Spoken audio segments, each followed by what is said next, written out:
Les funérailles des tabous, la renaissance par l'excellence. Lorsque vous êtes auprès de ceux qui justement sont les oppresseurs de leur peuple, pour de l'argent, lorsque vous mettez en rapport les puissants d'Europe et les puissants d'Afrique pour que ces gens-là s'entendent, pour que le puissant d'Afrique ne tombe jamais, soit toujours à la tête de son pays, malgré l'opposition de son peuple, lorsque vous êtes complice de ça, vous êtes complice à vie. Vous avez hypothéqué des vies. Vous avez peut-être fait tuer des gens.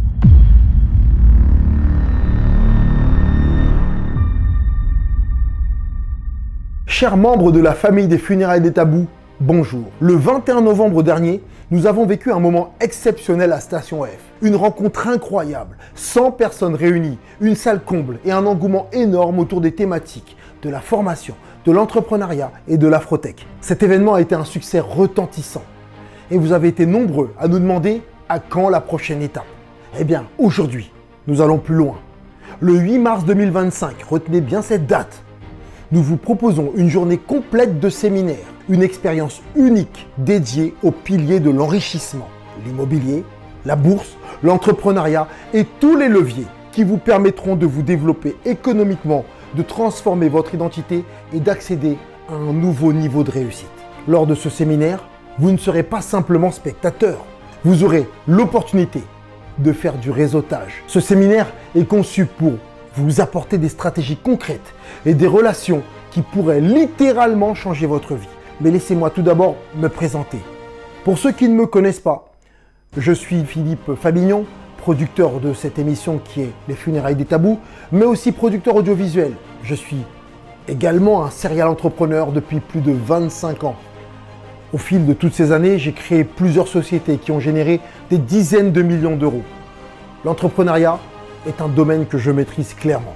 J'ai aussi investi dans l'immobilier, bâtissant un patrimoine de plusieurs millions d'euros. Mais aujourd'hui, mon objectif est simple, il est de transmettre ce savoir. Mais je ne le ferai pas seul. Je serai entouré de mentors d'exception, des experts dans leurs domaines respectifs. Et ils viendront partager avec vous des clés essentielles pour votre réussite. Ce séminaire est bien plus qu'un événement en fait. C'est une opportunité de transformation. Mais ne vous méprenez pas. Ce que nous proposons a une valeur inestimable, vraiment. Nous sommes dans une mission, apporter un maximum de valeur à ceux qui sont motivés, déterminés et prêts à passer à l'action. Si vous êtes de ceux qui veulent réellement changer leur vie, ne laissez pas passer cette opportunité. Donc pour participer, il vous suffit de cliquer sur le lien dans le premier commentaire épinglé, là, en bas. Les places sont gratuites, mais attention, limitées. Nous sélectionnerons uniquement les profils les plus motivés. Si vous souhaitez donc apprendre, vous développer personnellement ou économiquement et rejoindre un réseau de personnes ambitieuses, ce séminaire est clairement fait pour vous. Je vous ai réservé une surprise exclusive que vous découvrirez à la fin de cette émission. Ne partez surtout pas, regardez-la entièrement, car ce cadeau est spécialement dédié à vous, qui nous suivez avec fidélité et engagement. Le 8 mars 2025, marquez là cette date, ce sera peut-être le jour où tout commencera à changer pour vous. Alors, cliquez sur le lien maintenant et inscrivez-vous. Nous avons hâte de vous accueillir. À très bientôt la famille.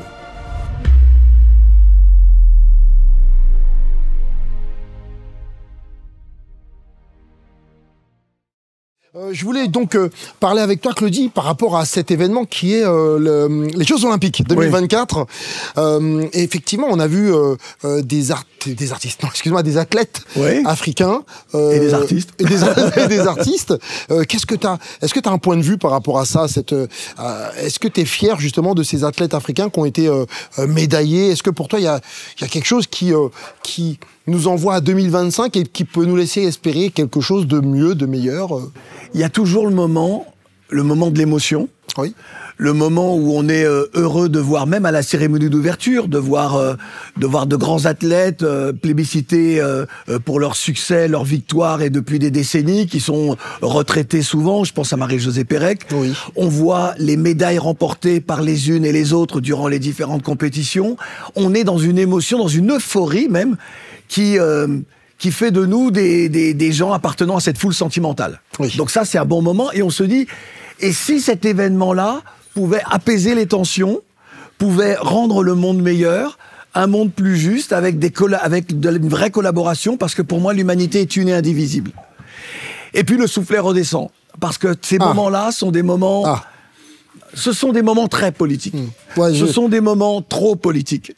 Ce sont des moments où le politique s'est tellement emparé de la chose, parce qu'il finance souvent, parce qu'il prend la décision, que l'on se retrouve quelques jours après ou quelques semaines après dans le même marigot. Et comme on a celles et ceux qui sont un peu plus âgés, comme toi et moi, on a vécu 98, donc on sait à quel point en 98 c'était la France black blamber. On s'est dit peut-être que finalement ce racisme-là qui hypothèque l'avenir de bien des femmes et des hommes de talent, peut-être que nous allons réussir à mettre à mal la bête immonde, pardon. Et ce n'est pas ce qui s'est passé. Donc là, on relativise toujours ce genre de moments-là. On le vit comme étant des moments extraordinaires de victoire. Le jour où la victoire sera vraiment là, c'est le jour où on n'aura pas besoin de s'identifier à celles et ceux qui nous ressemblent physiquement pour être heureux dans une telle compétition. Et on est aujourd'hui là.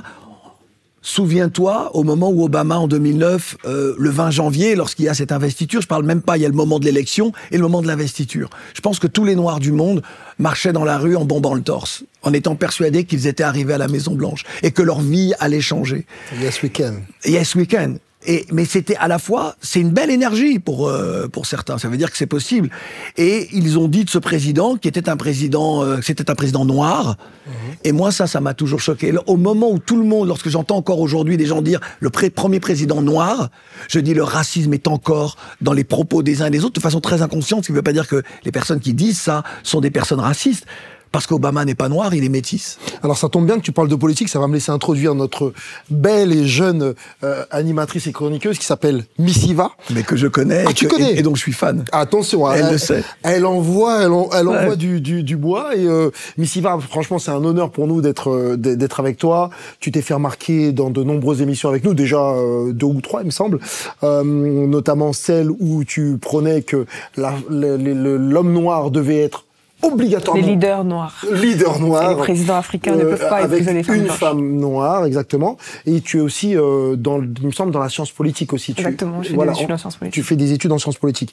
Est-ce que, selon toi, ce que vient de dire Claudie, par rapport à ces effets, on va dire, éphémères de joie, les Jeux Olympiques en 2024, est-ce que, selon toi, ça ne fera rien du tout sur ce qui est du racisme en 2025? Je suis totalement d'accord avec Claudie. C'est rare en plus que je sois d'accord avec des gens sur le plateau. Mais oui, je suis totalement d'accord avec Claudie parce que effectivement, il parlait là d'Obama. Je me rappelle que quand Obama a été élu, tout le monde disait le président noir est élu, donc l'Afrique va changer, les Noirs du monde entier seront sauvés. Moi, je pense qu'il n'y a pas de sauveur. On n'aura pas un Noir comme ça qui va arriver, peu importe le pays dans lequel il sera.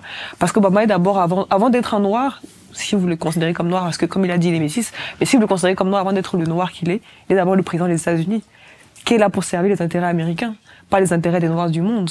Donc ça aussi, il faudrait qu'on puisse justement analyser les situations politiques du monde de manière détachée, sans trop d'émotions. Parce que quand on met des émotions dans l'analyse, on n'arrive plus à vraiment voir le vrai du faux. C'est incroyable comme on est effectivement des peuples dans l'émotion tout le temps. Et c'est vrai, ce moment-là où en Afrique, les gens ont dit ça va changer, on va nous regarder autrement, le monde va changer pour nous. Et je pense que même les leaders africains, des présidents, ont pensé ça. Effectivement. On jouait sur cette corde-là en oubliant qui il était, en oubliant son histoire, en oubliant qu'il a grandi en Indonésie, qu'il a grandi à Hawaï, il était élevé par ses grands-parents qui étaient vraiment des gens très conservateurs, même si lui est devenu démocrate. C'est vrai.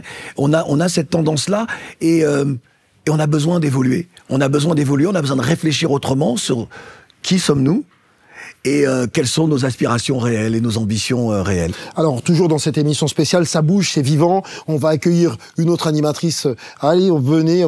Ça va être plutôt féminin. Quoi, plutôt féminin, non, c'était très masculin tout à l'heure. C'était trop masculin tout à l'heure. Et là, on est dans une égalité. Donc là, c'est Christina. Je te présente Christina. Enchantée. Voilà, je te présente. Est-ce que j'ai besoin de le présenter? On l'appelle le Don Siar. Donc, c'est notre... Ça va me rester, ça, pour 2025. 2025. Et effectivement, Christina, tu nous as effectivement, nous aussi, éblouis. Les gens ont adoré ta manière d'être et aussi sur toi, tu es plutôt sur les relations hommes-femmes, il me semble. Hein, c'est ça, les relations hommes-femmes. Tu as créé, rappelle-moi, tu as créé une agence matrimoniale, c'est ça? Alors, c'est pas vraiment une agence matrimoniale. On va dire qu'on était au carrefour entre l'agence matrimoniale et le site de rencontre. Oui. Donc, l'idée, j'étais matchmaker. Et puis, je faisais de l'événementiel pour aider les gens à sortir de la solitude. Et plus si affinité, donc les aider à rencontrer leur partenaire de vie. D'accord. Alors, je vais encore accueillir Papou. Ah, Papou s'est mis en bas. Papou, voilà. Comment vas-tu? Salut, parce que c'est comme ça. La famille. On aime serrer les mains. Voilà. Bon, une émission, je vous le répète, qui bouge. Papou, African Armure, mais tu vas te présenter encore. Je vous le rappelle, là, on va discuter de certains événements qui ont eu lieu en 2024. Là, je vais, sans surprise, je vais aller sur certains événements climatiques qu'il y a eu et quelles vont être, selon vous, les influences, qu'est-ce qu'il va y avoir pour 2025 vis-à-vis de ces événements qu'il y a eu. Papou, est-ce que tu peux nous te présenter rapidement Enchanté tout le monde, Papou, dit Papou, Moussa Dabo, ex-membre du collectif Mafia Quinfri pour tout ce qui est musique. J'ai développé la marque de vêtements du même nom et par la suite et en même temps la marque African Armure. Aujourd'hui, consultant pour BPI France pour tout ce qui est entrepreneuriat dans les quartiers, le programme Entrepreneuriat Quartier 2030. Ok. Alors, le parrain, je vais t'envoyer effectivement... Tu voulais me présenter Papou, peut-être? Ils se connaissent super bien. Là, on est avec des gens qui se connaissent très bien. Là, je vais aller sur les catastrophes climatiques. Et je le lis clairement. Hein, je vais vous dire que l'année 2024 donc, a été marquée par un nombre record de catastrophes climatiques en Afrique, mais je sais que tu vas me parler aussi forcément de la dernière en date qui est Mayotte, touchant en Afrique en tout cas environ 6,9 millions de personnes en Afrique occidentale et centrale. Ça met en évidence une certaine vulnérabilité qu'il y a aussi à Mayotte. Est-ce que tu peux nous en parler, Claudie ? Faut juste rappeler que les pays dits industrialisés, les grands pays, les maîtres du monde, sont ceux qui en majorité polluent et sont responsables du bouleversement climatique, pour ne pas employer des mots plus violents et plus forts encore. Ce qui se joue encore aujourd'hui à Mayotte, certes, Chido a été extrêmement violent. On a très peu vu de cyclones aussi violents que cela, même si nous, aux Antilles, nous savons ce qu'est un cyclone dévastateur. Mais les plus de 200 km/h de ces vents, pour moi, ne sont pas ces vents-là qui sont les vents meurtriers, sont pas des vents meurtriers. Ce qui a tué aujourd'hui à Mayotte, c'est l'extrême pauvreté, c'est la paupérisation d'une population. Tout comme en 2010, lorsqu'il y a eu ces centaines de milliers de victimes en Haïti, après le passage d'un cyclone, pour moi, c'est la pauvreté qui a tué, puisque le cyclone est aussi passé sur la République dominicaine, c'est la même île, même s'il a surtout frappé le côté Haïti, il y a eu beaucoup moins de victimes, pour ne pas dire quasiment pas de victimes. Donc on sait à quel point la pauvreté peut frapper, et lorsque vous avez un président de la République qui est capable de dire à une population, mais si vous, qui est en colère, à juste titre, si vous n'étiez pas dans le giron français, vous n'auriez même pas de bouteille d'eau. Lorsque vous avez la colère des agriculteurs, est-ce qu'il est capable de dire, est-ce qu'il pourrait dire aux agriculteurs, mais si vous n'étiez pas dans le giron français, vous n'auriez même pas le moindre pesticide pour vos champs. Enfin, ça veut bien dire que de toute façon, nos territoires ne sont pas, c'est pour ça que je le disais au début de l'émission, mais nos territoires sont les confettis de l'ancien empire colonial français, et rien d'autre. Et c'est pour cela que je plaide toujours pour aller vers une évolution statutaire, qui est, alors, encore une fois, ce n'est pas à moi à décider, mais aller vers une évolution statutaire, ça veut dire permettre aux femmes et aux hommes de prendre leurs responsabilités. La responsabilité qui est la nôtre, c'est comment est-ce que l'on développe nos territoires, comment est-ce que l'on protège nos territoires. Maintenant, le dérèglement climatique, malheureusement, c'est comme le nuage de Tchernobyl. Il s'arrête pas là où sur des territoires qui n'y sont pour rien sur ce dérèglement-là. Et on a beau demander plus d'argent aux pays riches, parce que c'est aussi ça la question, c'est donnez-nous plus d'argent. Les pays qui subissent demandent plus d'argent. Ce n'est pas parce qu'on vous donnera plus d'argent que la nature ne continuera pas de se déchaîner parce que vous avez tout bouleversé, tout chamboulé. Et je pense que pour moi la réalité est tellement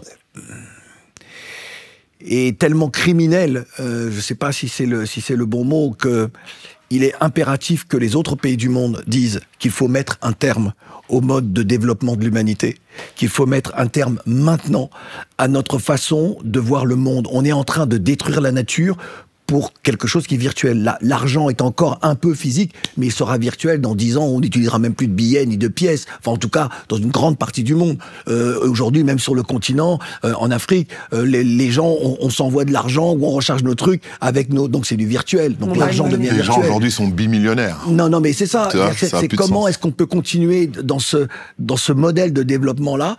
Comment est-ce que des pays qui ont été privés d'un développement similaire à celui des Occidentaux disent que, ben oui, mais vous avez fait, nous aussi on veut faire la même chose. Mais on peut pas continuer comme ça. Je pense que, je crois que c'est impossible. Et pourtant, mon cher Claudie, quand on voit le développement de l'intelligence artificielle et ce que ça demande en énergie... Oui, mais c'est ça. Moi, je pense qu'il faut arrêter. Je pense qu'il y a un moment, ok, l'être humain, il faut qu'il arrête.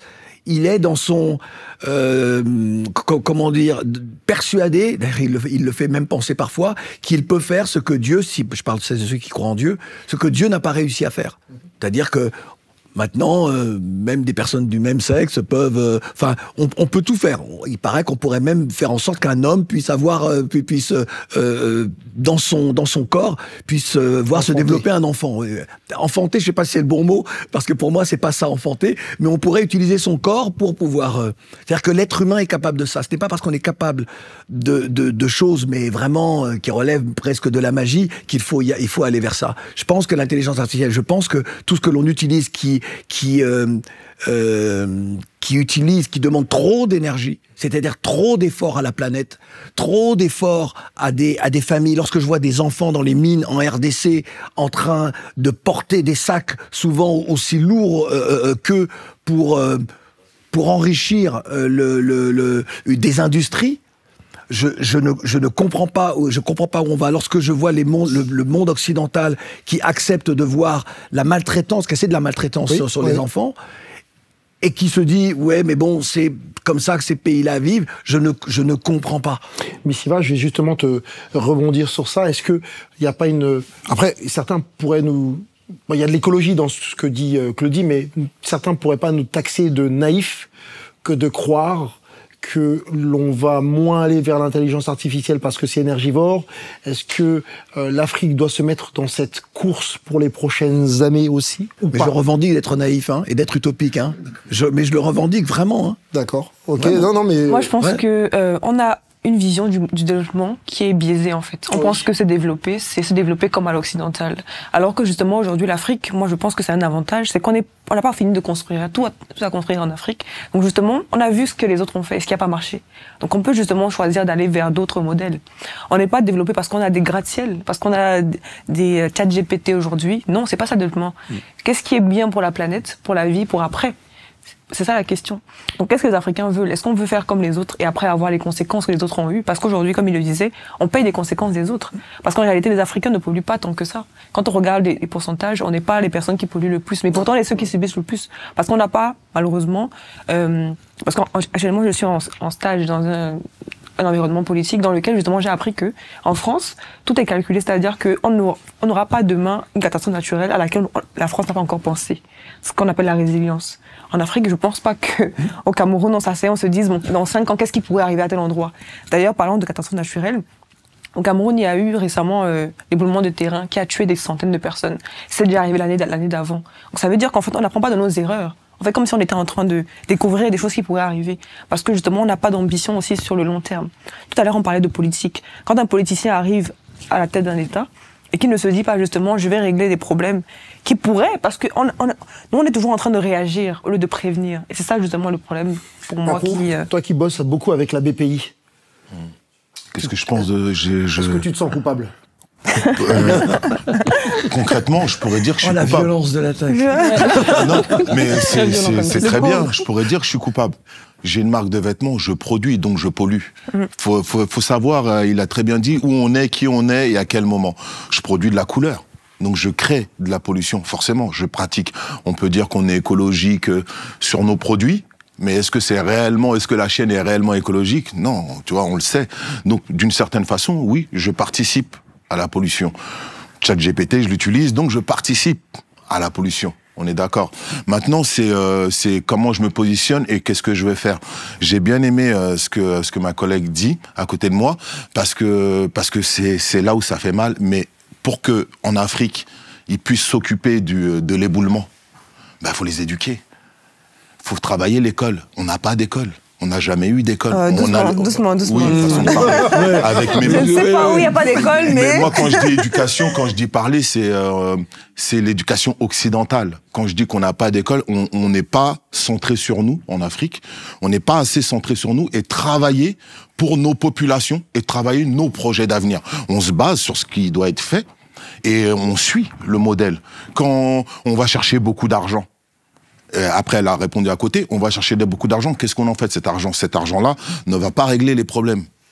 Mais si on avait notre notion de la gestion de nos pays et qu'on savait ce qu'on voudrait faire pour nos pays dans 10, 15, 20 ans, c'est dans ce sens-là que je dis qu'on n'a pas d'école. Parce que nous, on fait que copier. Entre guillemets, j'exagère, c'est que le français est difficile, il a des mots techniques, tu vois. Mais dans le sens où il faut qu'on arrive à être soi, à être nous-mêmes. Et être nous-mêmes, c'est qu'est-ce que l'Africain qui est en Afrique veut. Moi, je suis un hybride. Moi, je veux des choses ici, je veux des choses là-bas. Parce que ma condition d'hybride fait que ma réflexion, elle est hybride. Mais quand je suis là-bas et que je veux, dans 10 ans, faire évoluer mon pays, au niveau de la ferme, au niveau de ce que tu veux, bah, je dois créer des cours scolaires qui permettent à mes enfants de demain, qui ont 5, 8, 6 ans aujourd'hui, d'avoir cette réflexion. C'est comme en France. On a appris à compter. Ils nous ont appris à aller chercher l'information. Bah, en Afrique, il faut qu'on apprenne à aller chercher l'information. Bien sûr qu'il y en a qui le font, et je voudrais pas insulter ceux qui sont dedans. Mais la majorité, c'est pas le cas dans nos pays. On vit encore le jour. À Mayotte ou dans ces pays-là, c'est compliqué. Il n'y a pas de rentrée. Qu'est-ce qu'on fait de l'entrepreneuriat? Tu l'as dit, il y a plus de morts dans ces pays-là. Moi, je sous-entends les constructions. Je sous-entends la façon dont c'est géré. Pourquoi à Tokyo, avec les tremblements de terre qu'il y a là-bas, il n'y a pas? Parce qu'ils réfléchissent au séisme quand ils construisent un immeuble. Ce qui veut dire que, ce que tu es en train de dire, donc, dans les pays, que ce soit sur le continent ou même dans les Outre-mer, on ne réfléchit pas. J'allais rajouter quelque chose justement par rapport à ça. Je veux finir comme ça, okay. J'ai répondu à ça. C'est qu'on réfléchit, mais pour moi, on est encore dans l'endoctrinage. Nos gouvernements... C'est ce que tu disais d'ailleurs, que oui. On ne se projette pas. Tu parlais voilà. du Cameroun, qui n'y a pas forcément de projection. Et je veux revenir sur le Cameroun, c'est que récemment, j'étais au Cameroun, j'y repars d'ailleurs bientôt, mais j'étais au musée du Cameroun, un des musées nationaux à Yaoundé, et j'ai constaté que parmi les expositions qu'il y a, en fait, on nous montre comment les maisons étaient construites avant. C'est-à-dire que parce que le Cameroun, c'est un pays hyper riche, d'ailleurs je vous invite à le visiter si vous n'avez pas encore fait, hyper riche et qui est différent en fait. Que tu ailles au nord, au sud, à l'est, à l'ouest, c'est pas le même climat. Et donc, on montrait que justement avant, par exemple à Douala, les maisons étaient construites en hauteur. Enfin, comment dire, je ne sais pas comment expliquer, le sol ne touchait pas la terre, si tu veux, parce que justement là-bas, ce sont des maisons côtières, etc. Au nord, on construisait différemment avec d'autres matériaux, etc. Mais aujourd'hui, au Cameroun, tu arrives, tout le monde veut construire le béton. Mais pourquoi vous faites ça alors que ce n'est pas adapté à l'endroit où vous êtes? Après, ça peut mettre de la climatisation, justement, faire chauffer, faire refroidir la maison parce que justement c'est chaud. Mais non, avant, tout était pensé. Mais aujourd'hui, on veut absolument faire comme les autres. Mais ce n'est pas normal. On ne peut pas être dans un environnement où c'est chaud et vouloir construire comme si on était en France, alors qu'en France, on construit pour justement réchauffer.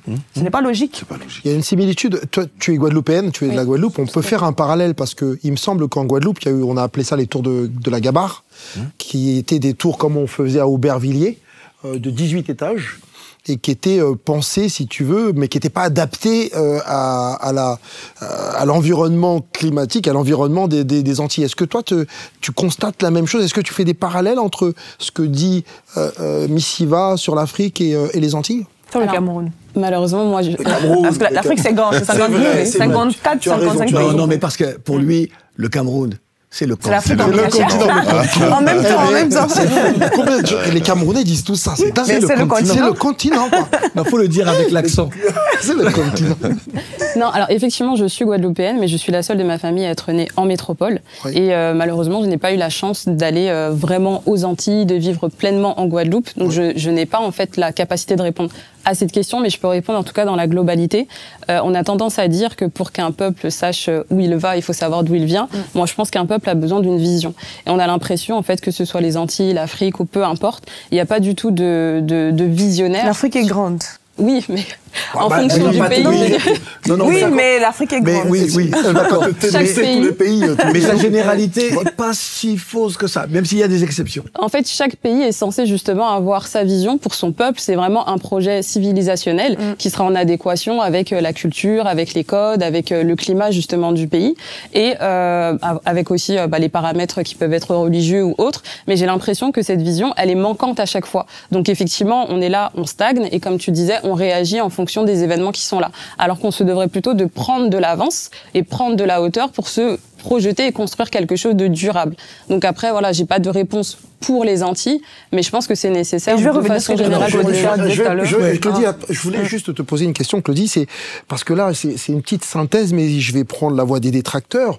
On parle de savoir, c'est un peu mon truc, j'adore. On parle de savoir, on parle de matériaux, il n'y a pas de projection, et certains disent que tu as aussi parlé d'aide financière. Certains disent, mais on aide le Cameroun, l'Afrique, pour qu'ils puissent mieux construire. Qui aide les pays occidentaux. Oui, voilà. Oui, voilà. Non, mais attends, je vais aller plus loin. Ou que quand il y a des fonds, qu'il y a une telle malversation, corruption, que...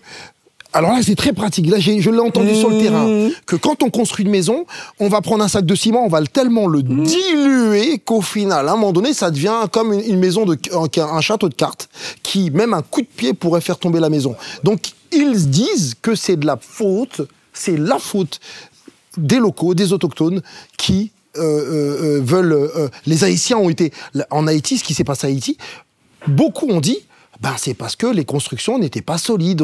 On leur donne, plutôt que de prendre un sac de ciment, ils vont le diluer pour en faire quatre maisons. Ouais. Et aux Antilles aussi, pareil. Alors effectivement, c'est sur le tremblement de terre de 2010. Tout à l'heure, je crois que j'ai dit cyclone, mais c'était le tremblement de terre en 2010. Oui. On en revient encore à la pauvreté, hein. Ah, bien sûr.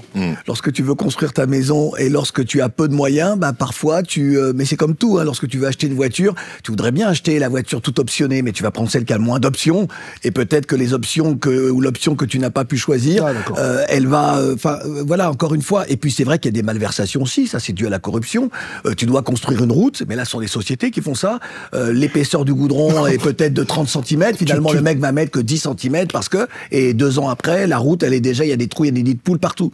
Ça me paraît quelque chose c'est humain, la corruption et tout cela. C'est humain. Je voudrais juste... Attention, il parlait du Tokyo, il parlait de ça. Sauf que c'est humain. Tout à l'heure, Miss disait, mais très justement, elle disait à quel moment c'est avoir conscience de nous-mêmes, ce que nous sommes. La vision également, que tu disais, quelle vision avons-nous de nous-mêmes et comment est-ce qu'on envisage l'avenir? Comment est-ce qu'on est capable de préparer l'avenir? Préparer l'avenir, déjà, c'est donner un modèle, c'est donner une éducation, Papou, tu l'as dit aussi, c'est donner une certaine éducation à ses enfants. C'est-à-dire que le modèle éducatif d'enseignement donc occidental, je n'en veux plus parce que c'est un héritage colonial. Qui sommes-nous? C'est ça la vraie question à laquelle on doit répondre, c'est qui sommes-nous? Je suis ça ou je suis ça? Je suis le fruit de l'autre et d'une histoire, parce qu'on est aussi ça, même lorsqu'on veut s'en défendre, ou lorsqu'on arrive à se départir de certaines choses, mais est-ce que je ne suis que ça? Ou est-ce qu'aujourd'hui, conscient de ce qui a été commis, de ce que l'on a fait de mes parents, de mes aïeux, nous, aujourd'hui, nous allons essayer d'être nous-mêmes. On saura jamais celui qu'on aurait pu être s'il n'y avait pas eu la colonisation et l'esclavage. Il faut pas chercher, parce que sinon, c'est schizophrénique, hein, sinon on n'en sort pas. Mais aujourd'hui, voilà qui je suis, je veux éduquer mes enfants comme ça, je veux donner tel enseignement, je veux apprendre le respect de soi, l'estime de soi. Pour moi, le plus grand combat des peuples afro aujourd'hui, c'est l'estime de soi. C'est à quel moment on arrive à se respecter nous-mêmes. Lorsqu'on est originaire des Outre-mer, lorsque tu disais, on parlait de responsabilité peut-être des États, en Afrique, certains pays, pas tous, qui ne font pas ce qu'ils devraient faire, la responsabilité de ce qui se joue chez nous pour l'Outre-mer, c'est l'État respecté de la France. Lorsque la France est capable de construire ou de mettre suffisamment d'argent pour un projet en France hexagonale, et pas métropole, elle le fait parce qu'elle estime que c'est son territoire. Lorsque vous avez des responsables politiques qui, à chaque fois, lorsqu'il y a des revendications légitimes, sociales, en Outre-mer, se demandent toujours combien coûte ce territoire à la France, ça veut dire que vous n'appartenez pas à ce territoire-là. L'estime de soi, la responsabilité que l'on doit avoir vis-à-vis de nous-mêmes, c'est d'être conscient de ça et de se dire, OK, j'ai compris, Est-ce qu'on arrive à sortir de cela? On éduque un peuple pour sortir de cela? Ou est-ce qu'on continue à être dans ce marigot de mépris permanent? Donc, en ce qui concerne, je pense, hein, sur les constructions et chez nous aux Antilles, c'est pas nous qui avons construit. Les tours qui ont été détruites, les quartiers, l'Oricisque, voilà, Pointe-à-Pitre, tout cela. Alors je dis pour celles et ceux qui c'est un quartier de la Guadeloupe, de Pointe-à-Pitre, pardon. Lorsque ça a été construit sur des normes qui n'étaient pas, à mon avis, en tout cas, des normes qui correspondent à nos.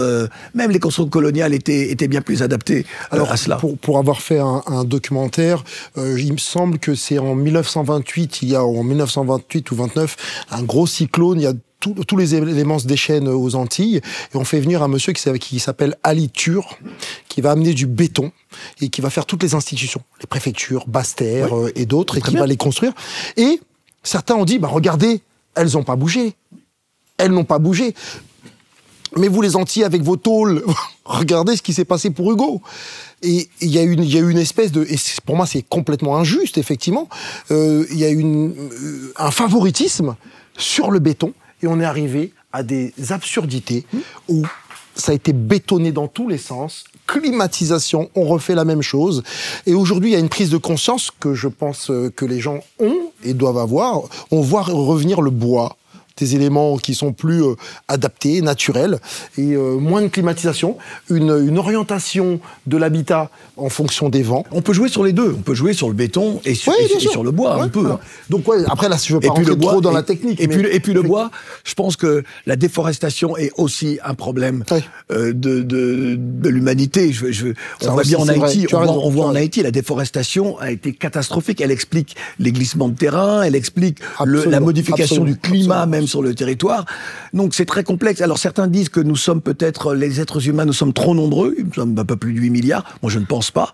Je pense que c'est notre mode de vie qui n'est... on a envie de... Oui, moi je peux résister à l'intelligence artificielle.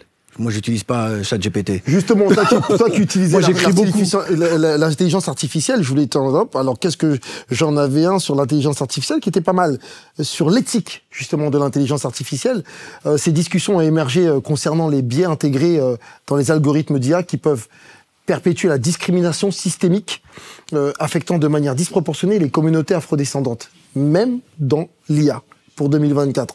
Tu l'as remarqué, ça, ou pas? Et qu'est-ce qu'il va y avoir Je peux pas te dire que je l'ai encore remarqué. Pour moi, c'est pas assez...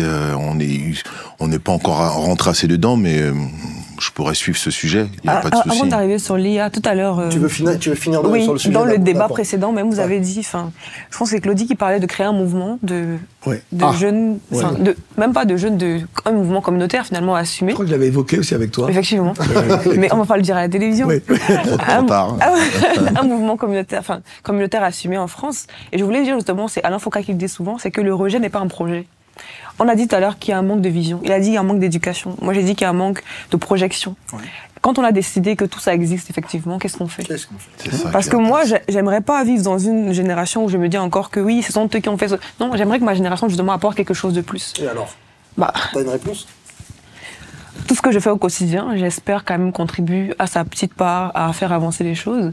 On va pas s'asseoir à la télévision pour révéler tous nos secrets ou tous nos projets, mais j'espère quand même que moi... Mais on est en famille, il n'y a personne là. Non, les gens me regardent. Télévision. Moi, je suis camerounaise. Elle n'a pas tort. Non, tu n'as pas tort. C'est Eguchi Béranzin, que beaucoup connaissent, qui sur un sujet, attaque systématiquement sur les réseaux sociaux. Je le connais bien, on se connaît bien, bref.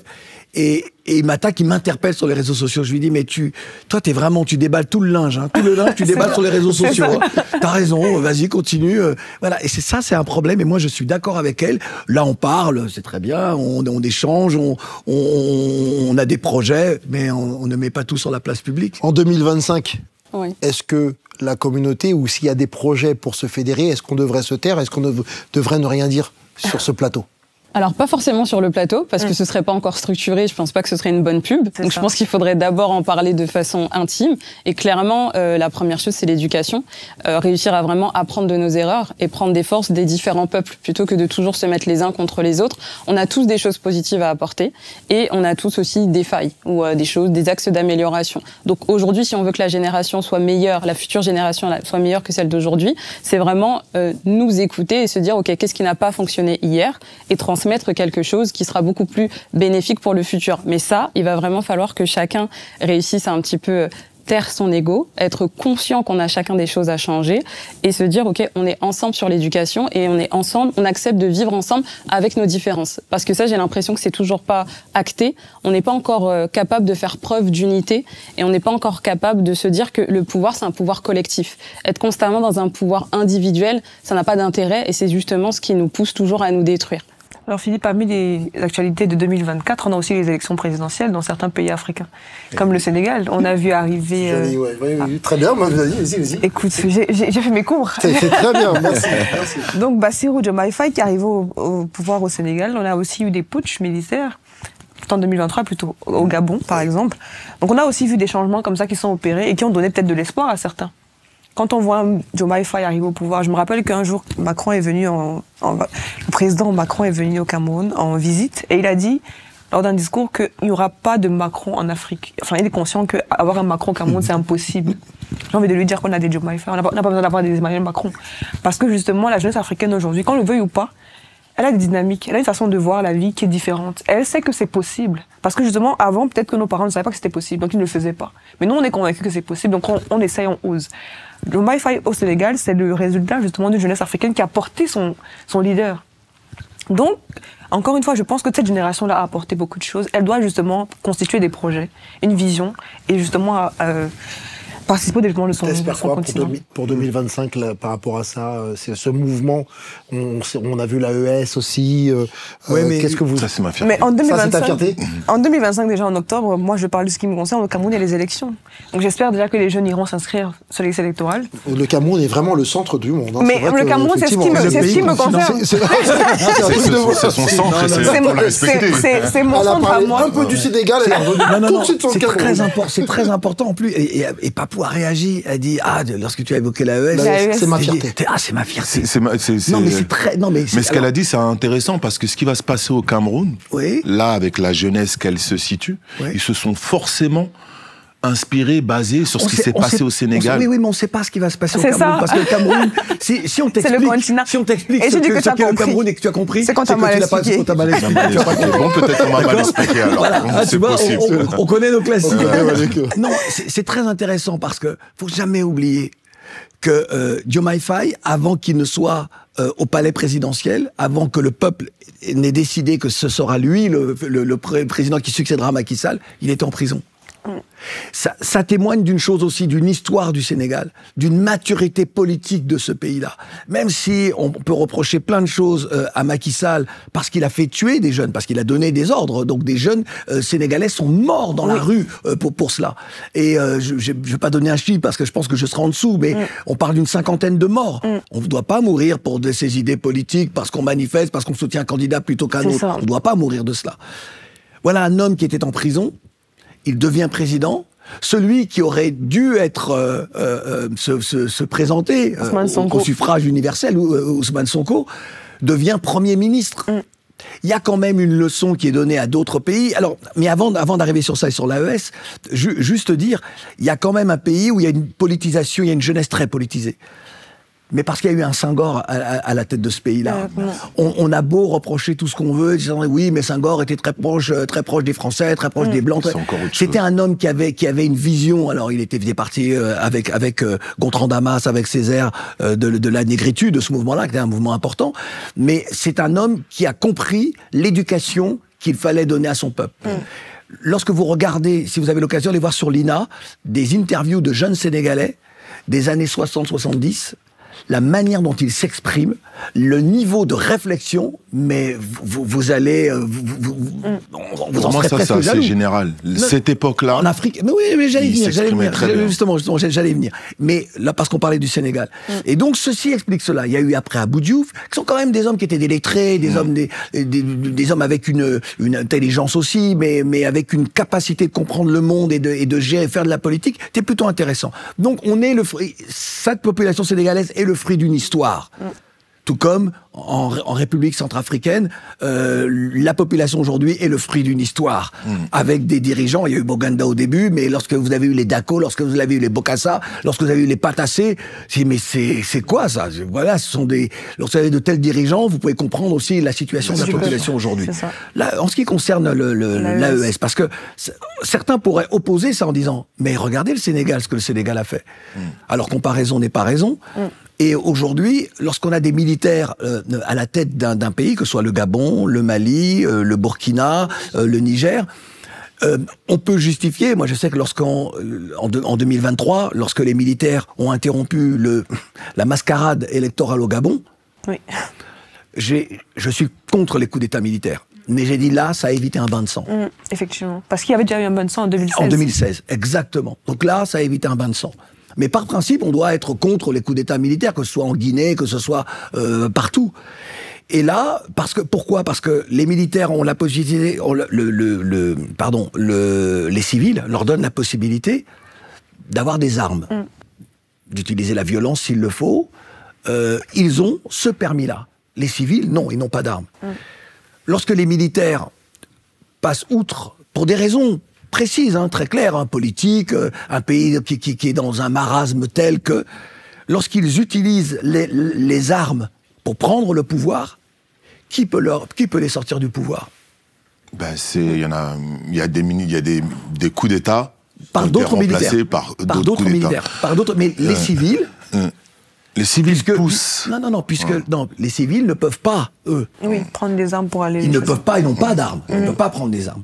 Donc c'est toujours très compliqué. Et dans le même temps, c'est pas une critique de l'AES, c'est pas du tout ce que je suis en train de dire. Je suis en train de dire, parce qu'on va voir ce qu'ils vont faire, et tant que si vous avez l'adhésion des populations, c'est les populations qui décident, même si c'est plus complexe que ça, parce que parfois, sous un gouvernement militaire, les gens préfèrent se taire. C'est ça. C'est pas pour faire une rime, mais c'est la réalité. C'est la réalité. Et donc, je trouve que l'Afrique de l'Ouest nous montre ces deux visages-là. Un Sénégal qui arrive à permettre à des gens qui étaient emprisonnés 15 jours après d'être au palais présidentiel, et d'autres d'avoir des militaires forts au pouvoir. Ça n'enlève rien à la vision que peuvent avoir certains. Ibrahim Traoré, Assimi Goïta, Tchani, Oligui, voilà. C'est pas ça pour moi le problème. C'est si jamais des institutions, si jamais des principes ne sont pas respectés, comment est-ce que l'on fait pour reprendre la main? Voilà. Comment est-ce que l'on fait? Moi, c'est juste ça la question. Ouais. C'est une super question que moi je suis très ami avec Abdoulaye Diop. Abdoulaye Diop, mais c'est une question moi je peux pas répondre. J'ai pas ce niveau de réponse. Ce que je sais, c'est que ce que le Sénégal a fait, c'est énorme. C'est costaud, c'est fort, c'est avec cette histoire que tu as très bien décrit, cette histoire de grands hommes politiciens qui ont éduqué le pays à atteindre ce niveau-là. C'est énorme. Il y a eu quand même des morts, mais malgré ces morts-là, ils ont su prendre sur eux et se battre pour aller jusqu'au bout de ce schéma. Ce qui est différent pour le Mali, qui a eu Modibo Keïta, qui a eu un certain type de grands hommes, mais qui se sont fait effacer. Il n'y a pas eu de suite. Il n'y a pas eu d'autres grands hommes, comme tu as pu citer ce qui s'est passé au Sénégal. Tu le vois avec le Burkina. Burkina, c'est le fils. C'est vrai que Moussa Traoré, c'est compliqué. Ouais. À partir de Moussa, nous, on n'a plus d'histoire. Le Malien, et je suis malien, donc je peux le dire, nous, on est la terre. Nous, c'est le paysan. Notre histoire, elle est conçue de royaume et de terre. On est des paysans et des bagarreurs. On va avec notre histoire aussi. Je fais un coq à l'âne juste pour expliquer aussi la réflexion de l'Afrique de l'Ouest. L'AES, ça restera, et pour moi, la meilleure chose qui puisse nous arriver. La révolution du Mali et les putsch, ce qu'ils appellent putsch, moi, c'est révolution, c'est la meilleure chose qui puisse nous arriver. Pourquoi? Parce qu'on n'aurait pas pu. Alors, je veux juste ajouter quelque chose à ça. Après, j'en aurais terminé. Dire que certains, les analystes, celles et ceux qui pensent qu'ils savent tout, qui ont tout compris, disent mais oui, mais les Russes, ils commercent plus avec les Russes, les Chinois, les ceci, les cela, les Turcs, et ils vont se faire avoir, ils se feront avoir. Et j'explique aux gens, ce que Gandhi avait dit à l'avant-dernier gouverneur des Indes, qui lui disait, lorsque l'Angleterre sera partie, l'Inde sera à feu et à sang. Et Gandhi lui dit, lorsque vous serez partis, ce ne sera plus votre problème. Et aujourd'hui, les 3 pays de l'AES doivent écrire leur histoire. Ils auront des victoires, ils connaîtront les défaites, ils auront des réussites et ils auront des échecs. Mais c'est leur histoire. Et c'est eux qui l'écrivent et personne d'autre. Exactement. Et c'est pour ça que j'apporte un certain soutien. Ils sont en train de la travailler. On n'aurait pas pu faire autrement. On n'a pas cette histoire politique que le Sénégal a. On n'a pas ces hommes politiques qui auraient pu Burkina, prendre Burkina, c'est vrai que c'est Sankara. Non, Burkina, ils ont la culture. Ouais. Ils ont 30 ans de culture de Sankara. Le petit qui a 6 ans au Burkina connaît Thomas Sankara. Ok. Et le Mali, c'est moins le cas. On n'avait pas ces politiciens, il y en a qui vont te citer, j'en ai peut-être oublié. Sankara, si je me mémoire bonne, c'est 4 ans de pouvoir, pas plus. Hein. Oh, mais 4 ans, les 4 ans là, ils ont 30 ans. On en parle encore aujourd'hui. Parce que l'homme était puissant. L'homme était puissant et il a fait le bon boulot. En tout cas, juste pour dire, en tout cas, il reste encore d'autres animateurs qui attendent. Là, c'est pour nous, c'est l'espoir. Marathon, là, et sans ça, on n'aurait pas pu passer ce next step. Maintenant, l'évolution, elle est là. Le projet, il est là, mais le projet, ce projet de l'AES, il se fait avec une population qui n'est pas éduquée à la sénégalaise, à la Sankara. Donc là, maintenant, ce qu'il va falloir qu'on travaille chez nous, c'est cet amour de qui on est. Justement, pourquoi il y a beaucoup de corruption chez nous ? C'est parce qu'on aime notre argent de poche, mais on n'aime pas forcément l'évolution dans le pays. Et là, il va falloir travailler sur tout ça. L'éducation. L'éducation, comment être nationaliste, comment aimer son pays, sa terre, son continent. Mais les gens souffrent. Alors beaucoup de mes amis au Mali souffrent en disant on n'a pas d'électricité, on n'a pas ceci, c'est compliqué. Bien sûr. Mais il y a un soutien réel en se disant demain sera meilleur. L'électricité nous appartenait pas. Aujourd'hui qu'on prend le pouvoir, c'est sûr qu'on va avoir des difficultés. Il faut se mettre d'accord avec Alassane Dramane Ouattara. Il faut se mettre d'accord pour que l'électricité revienne. Ça c'est pas pour qu'à parler. Pour que l'électricité revienne. Ça nous intéresse pas de nous mettre d'accord avec lui. On va évoluer par nous-mêmes. On va créer nos propres ingénieurs. Ben oui. Bon, là, on a commencé par le climat, tout ce qui est environnemental, on est sur la politique. On va accueillir d'autres animateurs. Bon, avant que vous partiez, pendant que vous partiez, et pendant ou avant, j'en sais rien, c'est une émission qui est en mouvement.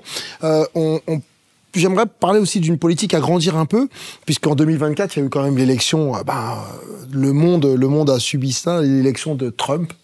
On sait qu'il y a beaucoup de bases aussi américaines, il y a une influence aussi américaine sur le continent. Vous l'avez vu comment, vous, l'élection de Trump et il y a un électorat clairement noir là-bas qui a été en faveur de Trump. Oui, mais et alors ? À un moment donné, la façon dont le monde est agencé, avec d'un point de vue monétaire le dollar et l'or, d'un point de vue politique les Américains, par exemple, j'écoutais aux infos l'histoire de aux États-Unis. Alors là, ça y est, ils ont trouvé un terrain d'entente pour que les fonctionnaires soient payés. Mais tous les ans, dans notre métier, on appelle ça un marronnier. Tous les ans, on nous parle du blocage qu'il risque d'y avoir s'il n'est pas voté à la Chambre des représentants. Mais on n'en a rien à foutre. Non, mais je parle de ce président-là par rapport au continent africain. Non, mais ça ne changera rien. Non, par rapport au continent africain, il n'y aura pas d'impact. En 2025, il y aura un impact. Mais ça n'aura pas d'impact. Je ne pense pas parce que le seul impact pour moi, l'élection de Trump, c'est que la guerre va s'arrêter en Ukraine. En revanche, les Palestiniens, ils vont morfler. Ouais. C'est la seule chose. Mais en fait, on fait comme si Trump le reste va pas changer. Trump a déjà été président. Merci. Qu'est-ce que ça a changé en Afrique ? Ça changera rien. Si, il nous a traité de pays de merde. Oui, mais à part ça, et en plus, Trump, c'est pas le président le plus interventionniste, c'est-à-dire que c'est plutôt Obama qui a changé plein de choses en Afrique, en allant déloger Kadhafi avec l'OTAN. Donc je pense que Trump ne sera pas, c'est pas la menace pour l'Afrique. Peut-être pour les Ukrainiens, ou alors pour l'Europe. Mais il est isolationniste, c'est vrai. Il est plutôt, il est plutôt renfermé, il est plutôt, c'est ça, America First, exactement. Donc ça peut être bon pour nous. Ouais, c'est ça. Si la France pouvait faire de même, ce serait pas mal aussi. Ouais, ça peut être bon pour nous. Ok. Je vais laisser la place aux autres qui vont arriver. On va peut-être aller vite parce qu'on va finir là, on est sur un marathon. Merci Parrain. La Guadeloupe, la Guadeloupe était bien représentée sur ce projet. Merci Parrain. Merci. On parlait encore justement de politique. Il y a eu une tentative de coup d'État en République démocratique du Congo cette année. Oui. Toi qui grosso modo, je vais pas dire que tu connais tous les gouvernements, mais mais parce que t'as une connaissance quand même. Oui, on s'intéresse un petit peu à tout. On a quelques amis au sein de l'équipe autour de Tshisekedi. Oui. Il y a toujours eu, alors il y a celle dont on parle et celle dont on ne parle pas. Il y aura toujours, parce que en réalité, nos institutions sont faibles. Alors, je dis nos institutions, sur le continent, les institutions sont faibles. Lorsque je dis qu'elles sont faibles, elles ne sont pas faibles dans leur structure, dans leur construction. Elles sont faibles parce que vous avez des individus qui ne respectent pas les règles. Et c'est ce qui explique que certains pensent que l'aventure du coup d'État est possible. Si vous avez une population qui a un vrai respect, enfin une population elle n'y peut rien, mais si vous avez les puissants qui ont un vrai respect des institutions, forcément, vous savez qu'en tentant un coup d'État, même s'il réussit durant quelques heures, vous savez que votre aventure sera très vite arrêtée. En France, je pense qu'aujourd'hui, personne n'imaginerait faire un coup d'État. Personne. Parce qu'ils savent qu'au-delà d'un gouvernement ou d'un président qui serait là incarcéré le temps d'eux, vous avez toutes les institutions, l'armée, la gendarmerie, la police, vous avez un appareil administratif qui bloquerait tout immédiatement. Vous ne pouvez pas faire un coup d'État. Chez nous, tout est tellement fragile et si peu respecté que c'est possible. Et tu penses pas... Mais dans d'autres pays... hein. Aujourd'hui, est-ce qu'on peut pas assimiler ça à ce qui vient de se passer en France avec tout ce qui est le 49.3 et le gouvernement qui a été renversé indirectement ou d'une façon qui est peut-être moins brutale, mais on est aussi sur... Il y a eu certains ont dit que c'était un coup d'État. Hein. Non, mais je pense que la 5e République aujourd'hui en France, elle est obsolète. C'est-à-dire qu'elle ne correspond plus à l'évolution de la population, l'évolution des mentalités, les aspirations des uns et des autres, et puis dans une France qui connaît un vrai bouleversement dans la composition de sa population. Et ça, c'est le résultat de l'aventure esclavagiste et coloniale. Et il va falloir que la France l'assume. Il faut plaider pour une 6e République. Je vais accueillir un autre de nos chroniqueurs qui s'appelle Silis. Bonjour Silis, installe-toi. Ça va. Je te présente Claudicia. Salut Claudie. Alors que Silis, il a été remarqué chez nous, c'est très simple. Il a fait un sujet avec nous, un plateau avec Bourgi. Ah oui. Robert Bourgi, de son prénom. Le fameux. Alors il était complètement remonté, il était dans tous ses états. Ouais. Et notre audience... Ouais. Je m'y attendais pas. C'est mise clairement contre lui et a commencé à aller, entre guillemets, porter Bourgi en disant laissez-le, il vient nous donner une réalité, il vient nous parler. La France-Afrique, ce n'a été qu'un outil, mais c'était pas lui. Et ils l'ont défendu. Ils l'ont clairement, grosso modo, défendu. Moi, je te soutiens. J'ai vu le programme en plus. Est-ce que je peux en parler un peu parce que tu as vraiment mal vécu ça? Il a voulu faire un droit de réponse. Je lui ai dit non, on va arrêter ça. Il n'y a pas forcément de droit de réponse. Mais là, on peut en parler maintenant, le temps que les autres arrivent. Bien sûr. Comment ça s'est passé parce que ça a été très dur pour toi. Ah oui, ça a été dur. Enfin, avec du recul, ça a été une expérience comme tout dans la vie, hein, mais ça a été compliqué dans le sens où parfois on vient pour apporter des lumières et pour protéger certaines personnes, enfin en pensant les protéger, et on voit qu'en fait c'est sur ces propres personnes-là qui se retournent contre nous. Donc après il y a la manière de faire, il y a aussi une expérience des plateaux que je n'avais pas, donc j'ai pu grandir par rapport à ça. C'est vrai que moi j'étais un petit peu frustré dans le sens où souvent je voyais l'intervenant avec lequel j'ai quand même du respect pour lui faire plusieurs plateaux, et à chaque fois qu'il sortait des plateaux on aurait dit que c'était le héros de la France-Afrique en fait, et on a du mal à mettre les bourreaux face à leurs responsabilités. On est toujours dans une dimension dans laquelle on se sent toujours obligé de remercier des personnes, même quand elles sont nos tortionnaires. Tu peux t'installer, installe-toi Jean, venez Jean, il y a une autre personne. Oui, continue, excuse-moi, je te coupe, mais c'est vrai que... après je vais réagir, parce que c'est... il s'est clairement fait enflammer. C'est notre parrain aujourd'hui, donc tu peux te confier à lui, aller pleurer sur son épaule, il te consolera, il est là pour ça. Et si on nous enflamme encore après la diffusion de ce programme, eh bien je prendrai les flammes avec toi, et moi j'assume. T'es un bon. Tu sais quoi? À chaque fois que je viens au funérailles des Tabous, j'ai agrandi ma famille. La dernière fois que je suis venu, j'ai un grand-père, je ne le connaissais pas. Maintenant, j'ai un parrain. Alors, on accueille, regarde comme elle est belle, Cynthia, la Guyanaise, notre Guyanaise Cynthia, qui est professeure des écoles, il me semble, voilà. Et bonjour Cynthia. Bonjour. Tu connaissais Claudie? Oui. Voilà, notre parrain. Si tu disais non, je ne le connais pas, tu étais renvoyé sur le champ. Non, moi j'aurais eu plaisir à me présenter à elle. Voilà. Et Cynthia, effectivement, et Jean Sobayo qui a fait aussi chez nous une apparition, une émission. Et Jean qui est... après, présente-toi aussi, Jean. Oui, donc Claudie, donc je suis Jean Sobayo, je suis juriste. D'accord. Et voilà. Quelqu'un de sulfureux sur les réseaux, ouais. Il s'en prend à tout le monde. Si t'as des dossiers, fais gaffe. Peut-être que demain, t'auras des vidéos sur toi. Non, ils sont nombreux à avoir cherché s'il n'y avait pas quelques dossiers à sortir. Hein. Alors, pour ça, faut avoir commis quand même certains délits. Hein. Oui, voilà. C'est ça. Oui, en général, nous, on est là pour défendre les droits des Africains en général. Voilà, c'est plus ça. Parce que je me suis rendu compte qu'il y avait une faiblesse quand même dans la communauté, où notre communauté a du mal à faire des procédures juridiques. Notre communauté a du mal à se défendre. C'est pour ça que j'ai trouvé intéressant de créer d'ailleurs une association pour pouvoir défendre tout le monde. Voilà. Bravo. Voilà. Cynthia, justement, le but de cette... Tu l'as pas laissé terminer sur Bourgie, hein. Allez, excuse-moi. Vas-y, non, mais c'est vrai, t'as raison. Non, mais oui. Parce qu'en plus, il avait besoin de s'exprimer. Oui. Donc, vas-y, parce que effectivement, ça a été... Moi, je l'ai vécu, j'ai vu tous les commentaires, on les lit tous les uns après les autres. C'était d'une violence. Après, moi, je te dirais ce que je pense de Robert Bourgie. Ça a été d'une violence vis-à-vis de toi et t'étais pas habitué à ça. Non, je n'étais pas habitué à ça. Et puis bon, après, il faut savoir que je suis quand même bien entouré. J'ai une certaine estime de moi-même, une confiance en moi. Mais c'est sûr que quand c'est vos proches qui vous attaquent, ça fait plus mal. Surtout quand vous pensez pouvoir apporter une lumière que vous pensez dont ils en ont besoin.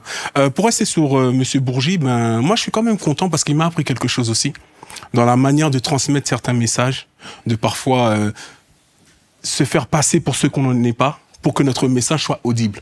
Donc je trouve que ça a été quand même une expérience positive pour moi et je dirais à la communauté de lire à travers les lignes, d'arrêter de vous arrêter au premier message qu'on vous a donné, au premier sourire qu'on vous donne, parce que c'est comme ça justement qu'on n'arrête pas de nous la mettre à l'envers, si je peux m'exprimer ainsi. Alors, je te l'ai expliqué, il y a une espèce de fait psychologique.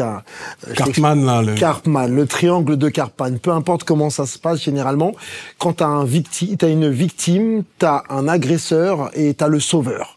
Et généralement, les gens ne réfléchissent même pas. C'est comme dans la rue. Tu peux avoir quelqu'un qui va taper quelqu'un sur le sol. Tu vas tout de suite venir faire quoi? Défendre celui qui est sur le sol. Et toi, t'es passé comme l'agresseur, malgré toi. Et lui, on est avec il est bon quand même. Il est bon. Il est avocat. Il est passé comme la victime.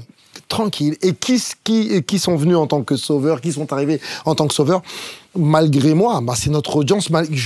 J'aurais jamais pensé ça. Ils sont arrivés ils l'ont déchiré. Mais c'est normal. Je me suis dit, mais comment ils peuvent défendre? C'est normal. Je m'attendais pas à ça. Mais c'est normal. C'est notre vieux, c'est ça. Bon. C'est notre grand-père. Voilà, c'est notre grand-père. Mais c'est normal. Voilà. Non, mais c'est normal ce qui s'est passé. Alors, toi qui es un homme des médias, voilà. C'est un malin. Pour moi, il n'a pas que fréquenté, connu les différents acteurs de la France-Afrique. Il est la France-Afrique.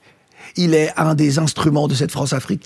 Maintenant, parce qu'il le dit très clairement, et je trouve qu'on ne s'est pas assez intéressé à cette phrase-là, lorsqu'il dit « je voulais laver ma conscience ».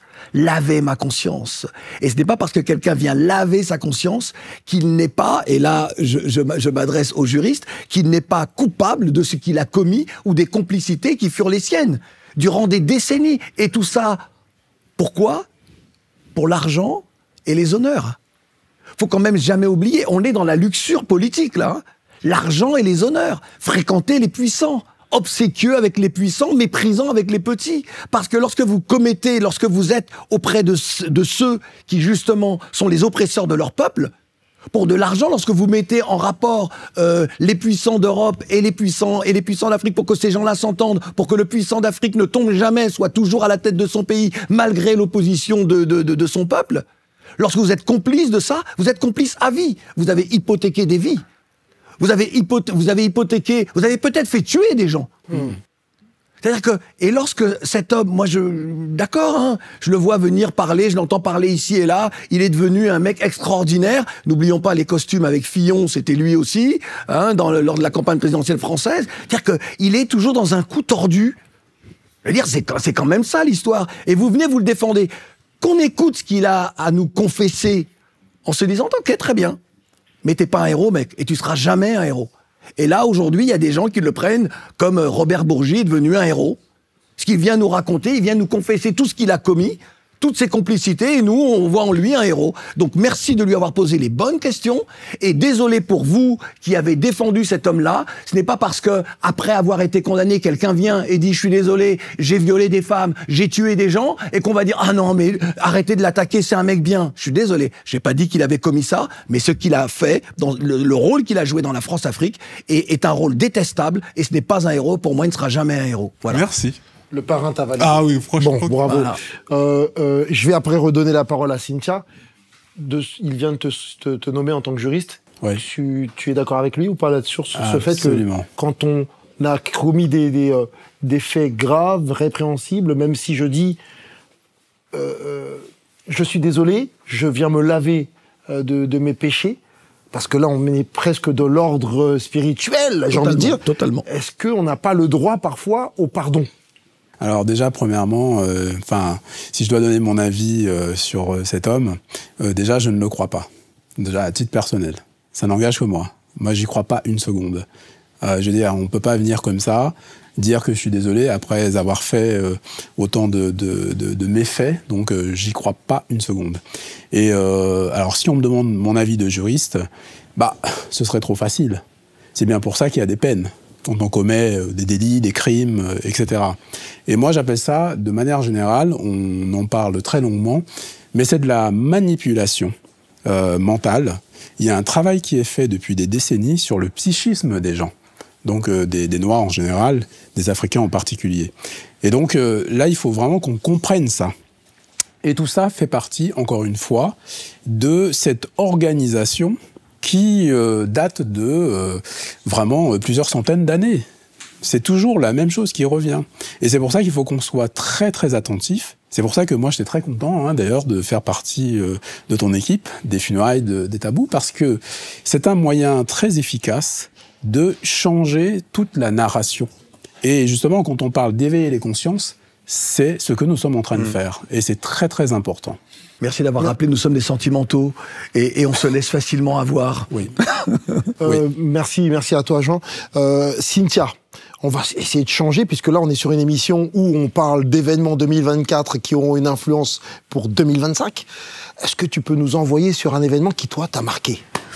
Moi, les événements qui m'ont le plus marqué en 2024, ce sont ceux qui ont touché au département d'Outre-mer, notamment aux Antilles, où les gens ont lutté contre la vie chère, les Kanaks également. Actuellement, ce qui se passe à Mayotte aussi, on voit que le président de la République est allé faire preuve de sa condescendance habituelle envers les peuples des Outre-mer. Donc moi, c'est ce qui m'a le plus marqué cette année. Là, on a déjà parlé de ce qui s'est passé à Mayotte, effectivement. Cette manifestation de désir de s'émanciper de la mainmise de la France, en fait, sur nos départements, et de reprendre au moins notre autonomie. Alors, je vais être sarcastique. Forme d'autonomie. Je te vois, tu m'illumines, tu me fais presque penser au Miss. T'es amoureux, toi. Ah non, mais t'es amoureux. je vais depuis tout à l'heure, tu lui fais des... Non, mais elle est belle comme tout. Alors, tu l'as fait à toutes les femmes. Très bien.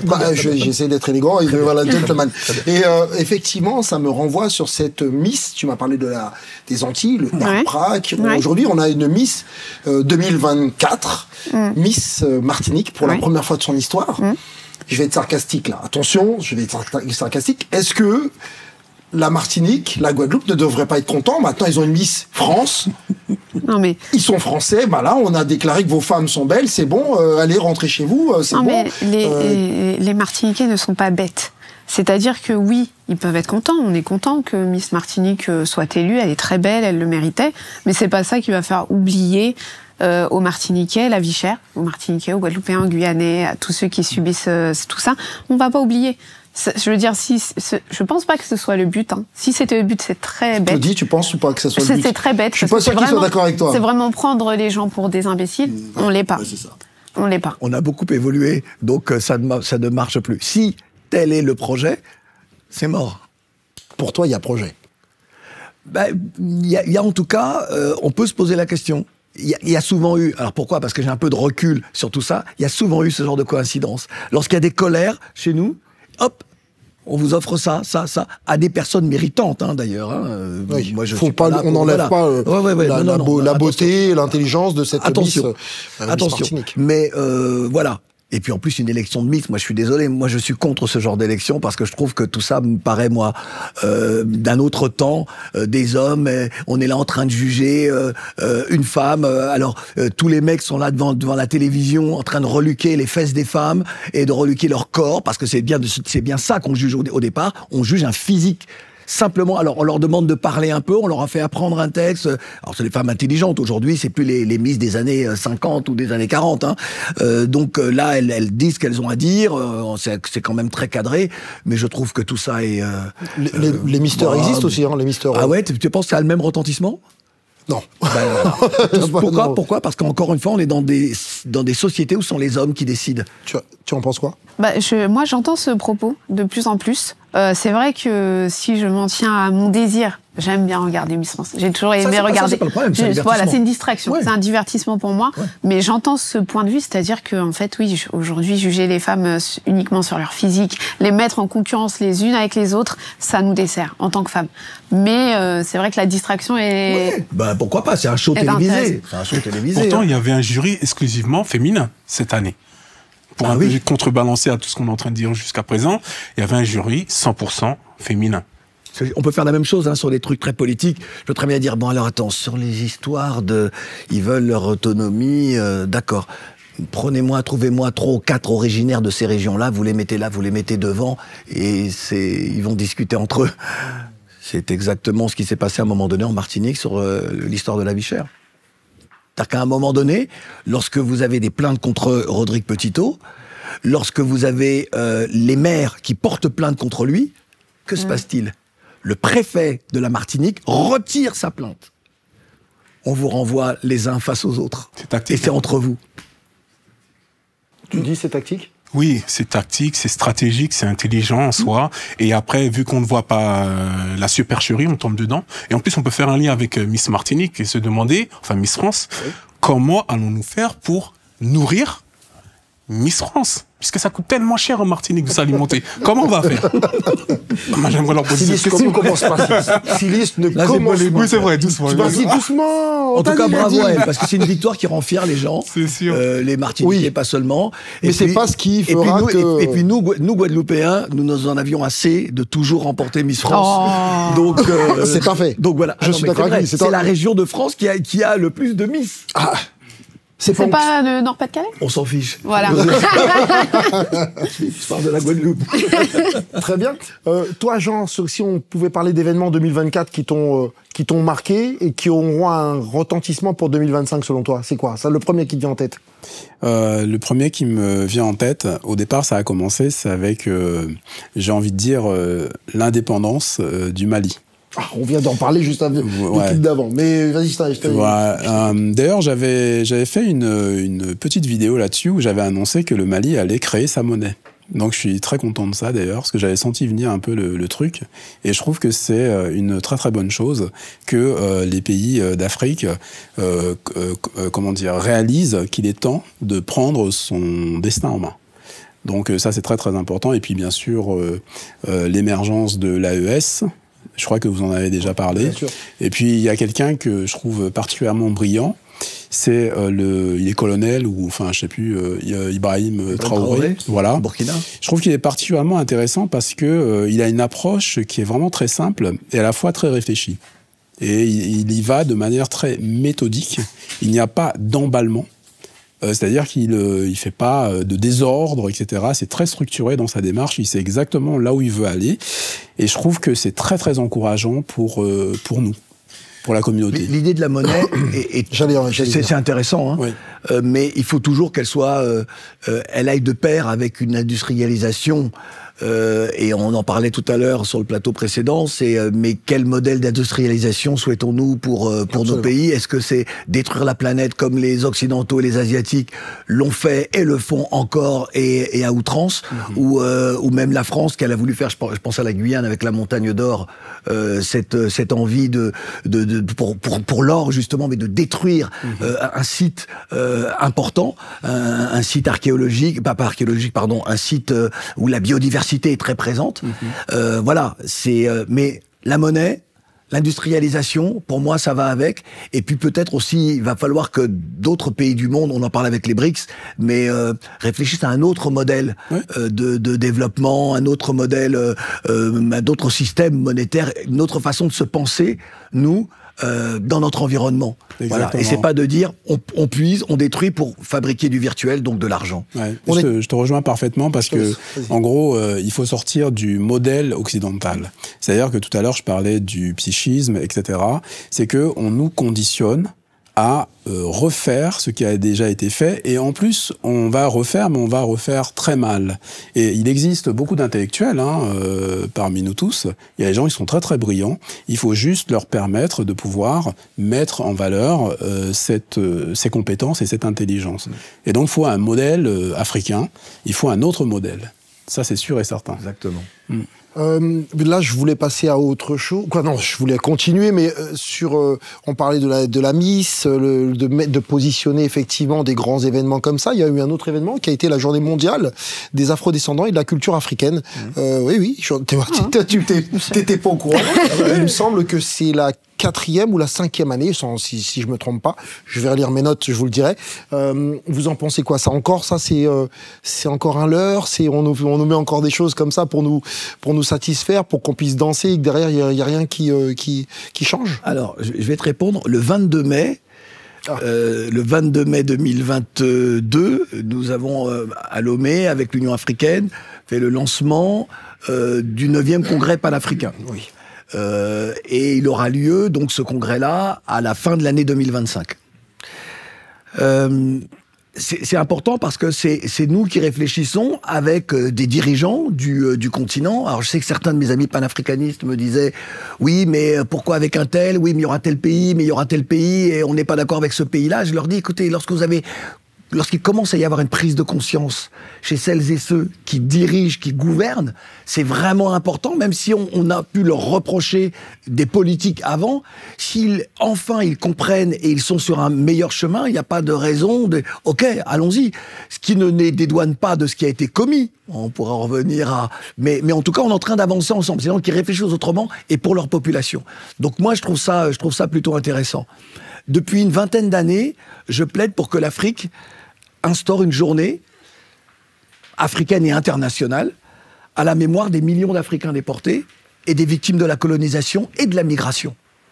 Et ça me paraît important que ce soit nous qui écrivions l'histoire. C'est nous qui parlions de nous-mêmes aussi, qui racontons ça. Ces drames, ces tragédies, mais aussi cet espoir extraordinaire qu'un autre monde est possible et qu'une vie meilleure est possible pour les populations et puis pour chaque individu. Et puis, ça permettrait que les mondes afro, des Caraïbes, des Amériques, d'Europe maintenant, parce qu'il y a un monde afro-européen, eh bien, puissent se reconnecter. Ça me paraît important. Maintenant, ce sont d'autres qui décident de journées, pour nous, parfois. C'est très bien. C'est la 5e, c'est la 5e journée mondiale, donc c'est la 5e année pour répondre. Tu te bien, tu as dit 4e ou 6e, c'est bien. Non, j'ai dit 4e ou 5e. Ou 5e, tu sais qu'il y a... Là, c'était la 5e année. Bravo, tu es producteur. Voilà, je viens de la vérifier. Non, mais bravo. Mais personne ne le sait. Personne ne le sait. Si, puisque moi j'en parle régulièrement j'en parle pour dire que ça existe. Mais d'un autre côté, c'est à nous de mettre en place nos journées, nos commémorations, et de ne pas attendre. Sur l'histoire de l'esclavage, je sais, et je vais essayer de pas répéter ce que des conversations privées, mais un ministre, et je dirais pas de quel ministère, mais me dit non, pas de quel pays. Je le dis. Situe-nous à peu près le pays. Non, je ne réussis pas le pays. Mais un ministre des Affaires étrangères me disait, mais tu te rends pas compte, lorsque on discute de ces questions-là entre nous, des questions de mémoire, face à ce qui a été commis, mes collègues, à 90%, me disent « Mais on fait pas ça, on va s'attirer les foudres de l'Europe, on va s'attirer les foudres de l'Occident. » Je lui dis « Mais non, tu plaisantes. » Il me dit « Mais je t'assure. » Ils ont peur, aujourd'hui, d'évoquer ces questions-là. Alors que, je vais vous dire très clairement, l'Europe, les États européens seraient très heureux à ce que l'Afrique dise « Ben voilà, nous, notre histoire de l'esclavage, c'est ça. Qu'on vous invite à nos commémorations pour que vous aussi puissiez venir faire vos petits mea culpa. » Il n'y aurait aucun problème. Mais voilà où nous en sommes aujourd'hui. C'est pour ça que sur cette journée-là, c'est très intéressant. Mais encore, ce sont les autres qui ont décidé d'une journée. Tout comme sur les questions d'abolition de l'esclavage, lorsque je dis à différents pays, mais ayez une journée à la mémoire des millions d'Africains déportés. Nous sommes sur un continent où le culte des ancêtres est une obligation, j'ai envie de dire. C'est une réalité. Tous les ancêtres, sauf ceux qui ont été déportés. Incroyable quand même. Comment sommes-nous capables de cela, d'avoir un tel abandon de territoire ? Et c'est nous, les gens des diasporas, qui avons mis au devant de la scène internationale la question des réparations sur l'esclavage, la question des commémorations sur l'esclavage, ce sont les diasporas. Écoutez, là, on va devoir clôturer cette émission puisque on a été très long. On a été super long. Je vais quand même accueillir après de moi. Viens. C'est la. Tu sais, c'est la dernière émission. Hein. On est normalement le 29. Tu passes par là, voilà, c'était le dernier que je voulais présenter. Kevin, que tu connais bien. Kevin, mais... Bah ouais, voilà. Ah bah tous les deux, vous avez aussi, vous avez marqué, hein, parce que vous avez fait une très belle émission qui, bah nous on a passé les plus de 100 000 vues avec votre émission. Après, pour être très sincère avec vous, c'est étonnant, ça a été démonétisé directement par YouTube. Ils nous ont dit bon bah voilà, on vous donne rien par rapport à cette émission. Ah bon? Ouais. Ouais, la plupart de nos... Tu veux dire qu'ils me poursuivent même jusque-là? Ah, je sais pas, mais effectivement, ça a été très, très, très étrange, mais c'est pas grave. Et je me rappelle, tu m'as appelé, tu m'as dit, mais qu'est-ce qui se passe? Je lui ai dit, bah écoute, on essaye de remettre l'émission comme il faut, parce que je vous dis tout ce qui se passe, et vous le saurez encore plus, parce qu'on va vous montrer les coulisses de plus en plus. Et on a des équipes qui essayaient avec YouTube de mettre un titre qui passe. Donc maintenant, dès qu'on met Afrique, pouf, donc on doit mettre continent, vous verrez qu'on met continent. Dès qu'on met France, tac, donc on doit mettre hexagone. Donc YouTube ne nous permet plus rien. Alors quand tu viens là sur la chaise là, je pense qu'ils vont nous envoyer probablement, c'est peut-être le GIGN. Ouais, tu vois, pour donc, 2025, non mais c'est là, on a parlé beaucoup d'émancipation, on a parlé vous avez parlé d'autonomie. C'est là le truc. C'est-à-dire qu'à quel moment, nous, on va pouvoir construire... Merci, Claudie. Nos propres outils de communication. Parce que, et lorsqu'on parlait tout à l'heure de ne pas tout dire, lorsqu'avec Miss, on disait ne pas tout dire. C'est-à-dire que si sur les réseaux sociaux des autres, gérés par les autres, avec leurs propres algorithmes, on raconte, on dit tout de ce que nous sommes et de ce que nous voulons construire, mais en réalité, bah, autant ouvrir nos cerveaux et leur donner nos cerveaux. Enfin, c'est-à-dire qu'à un moment donné, il va bien falloir, alors qu'il y a des pays qui ont les moyens financièrement, qui ont les moyens de se dire, OK, on va construire nos propres, il y aura TikTok, il y aura YouTube, il y aura ce que tu veux, et il y aura aussi Ubuntu, ou Dicalo qui existe d'ailleurs. Déjà, ça peut donner des idées. En tout cas, effectivement, nous c'est ce qu'on peut souhaiter pour 2025. Eh ben pour 2025, puisqu'on est aussi sur la projection, nous, les Funérailles Tabous, nous décidons là, effectivement, de mettre en place, il va y avoir une plateforme qui va se mettre en place pour pouvoir, pour ceux qui le souhaitent, nous suivre, pouvoir mettre nos vidéos ailleurs aussi. Il y en aura sur YouTube, bien entendu, mais on va pouvoir faire cette plateforme. Et vous êtes les bienvenus. Il va y avoir de l'éducation. Il y aura des différentes thématiques pour nous élever, pour nous conscientiser. Et là, dans ce que tu viens de dire là, il y a rien de plus vrai parce qu'effectivement, nous on le constate. Je m'attendais pas à ça, j'y croyais pas quand on me le disait. Aujourd'hui, on le vit de plein fouet. Comme je dis aujourd'hui, on pourrait mettre un dessin animé sur cette chaîne qu'on nous la censurerait. Oui. Donc c'est pas grave. Je revois encore des gens comme Lasconi qui sont venus parler sur le plateau, qui ont donné un savoir énorme. Quand on voit une restriction YouTube qui arrive tout de suite, on se dit mais pourquoi? Qu'est-ce qui se passe? Parce que nous sommes dans un monde qui n'est pas le nôtre. Alors que c'est de l'enseignement qu'il venait donner. Qu'importe. C'est les dernières résistances. Je comprends pas. C'est les dernières résistances d'une hégémonie occidentale qui se sent menacée. Lorsque les mots comme wokisme sortent, moi volontairement je fais le con lorsqu'on me parle de wokisme, je dis je comprends pas ce que. Oui, c'est du wokisme. Je ne comprends pas le sens du mot. Oui, vous voulez changer l'histoire. Je dis non, on veut pas changer. On veut remettre les choses à leur place. Justement, je voulais intervenir par rapport à ça parce que c'est vraiment l'un des thèmes majeurs. En fait, si vraiment il y avait un thème très très important pour nous tous, c'est celui-ci. Et moi, je suis pas étonné, Philippe. Je suis pas du tout étonné parce que c'est ce qu'on appelle le containment. En fait, c'est un principe qu'a toujours utilisé les Américains, les États-Unis, pour pouvoir avoir le contrôle. Donc containment. Donc on maintient un certain contrôle sur tout le monde. Et effectivement, pourquoi voulez-vous qu'ils laissent les personnes s'organiser? Redevenir fort, etc., etc. Non. on nous a contenus, c'est-à-dire que on va essayer de nous faire croire qu'on n'a jamais eu de grande civilisation, on n'est pas brillant, on peut rien faire, qu'on dépend toujours des autres, etc., etc. Et dès qu'on essaye de faire quelque chose, c'est systématique. Donc effectivement, il va falloir s'organiser et essayer de renverser quand même la vapeur. Mais on nous taxe après de victimaires, qu'on veut se victimiser, on veut avoir des attitudes. Alors après, dès qu'on dit, là par exemple, de ce qu'on dit là, certains pourront dire, ouais mais attendez, arrêtez de vous plaindre, arrêtez, limite c'est de la parano. Qu'est-ce que t'en penses toi justement? Pas grave. Moi, je suis tout à fait d'accord avec toi, mais c'est aussi, ça fait partie de leur ligne de défense. De la même façon qu'ils ont des actions juridiques, ils ont aussi des actions sociales. C'est-à-dire que tout ça rentre dans le même schéma, dans leur même objectif. Et je pense que si nous, on prend en compte leur propre marque, on ne pourra pas avancer. Donc certes, il faut qu'on crée nos propres médias, dans la mesure du possible, mais il faut aussi qu'on crée nos propres lobbies. C'est-à-dire que nos vidéos, elles sont signalées. Nous, si on a un consortium d'avocats qui font une contre-attaque, il y a la possibilité aussi. C'est-à-dire que faut qu'on puisse aussi, de notre côté, savoir qu'on agit en commun. Et de là, ça va donner une plus grande force dans nos actions. Alors là, j'en vois, puisqu'on arrive sur la fin, si on va aussi tenter de mettre en réseau les gens de notre audience, vous aurez des messages pour que vous puissiez mettre vos compétences dans un fichier, que ça sera un fichier consultable par les gens du réseau et que on puisse avoir des interactions ou des demandes les uns avec les autres. Donc oui, ça rentre là-dedans. Je t'ai trouvé très calme aujourd'hui. Mais à la base, je suis calme. Ouais, en vrai, je suis calme. C'est génial. Cynthia, tu veux finir? Tu veux dire quelque chose avant qu'on finisse? Oui, moi, sur ce sujet-là, sur les réseaux sociaux, effectivement, je trouve que, pas seulement pour les Noirs, il y a des sujets qu'on ne peut pas aborder, c'est très dommage. Il y a des gens qui sont obligés de se censurer, c'est-à-dire qu'il y a des mots qu'on ne peut pas utiliser, même en tant que féministe, par exemple.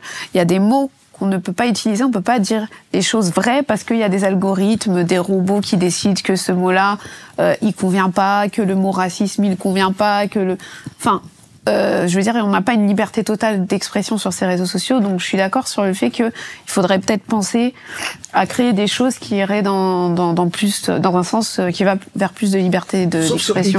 Sauf sur X. Sur X, oui, effectivement, Kevin, sur X, ça envoie. Kevin, je donne le micro. Bon, enlève ton micro. Je pense que dans la mesure où on est dans un endroit qui ne nous appartient pas, on n'est pas dans notre champ, le propriétaire du champ ne veut pas qu'on cultive autre chose que ce que lui décide de cultiver dans nos esprits. Mais oui. Alors, qu'est-ce qu'il fait? Il met des épouvantails. Et puis, ou sinon, il envoie des petites milices pour nous empêcher de cultiver. Donc, la seule solution, si on établit que si on n'est pas sur notre terrain, ce ne sont pas nos règles, et on n'a qu'à créer un terrain où il y aura nos règles. C'est pour donner juste un dernier exemple sur Facebook. Il y a plus d'1 million de personnes qui me suivent et je regardais. 1 million. Plus d'1 million. Ah ouais. Et pendant des mois, ça ne bougeait pas. C'est-à-dire que je n'avais pas plus d'abonnés, mais ça a duré 5-6 mois. Hein. Je n'avais pas plus d'abonnés durant 5-6 mois sur Instagram et Facebook. Tiens, Instagram et Facebook, tiens. Ah bah oui, c'est le même propriétaire. Et il y avait, alors en revanche, sur X, ça augmente, mais ces deux-là étaient bloqués. Et là, c'est très ralenti. Très connecté, hein, toi.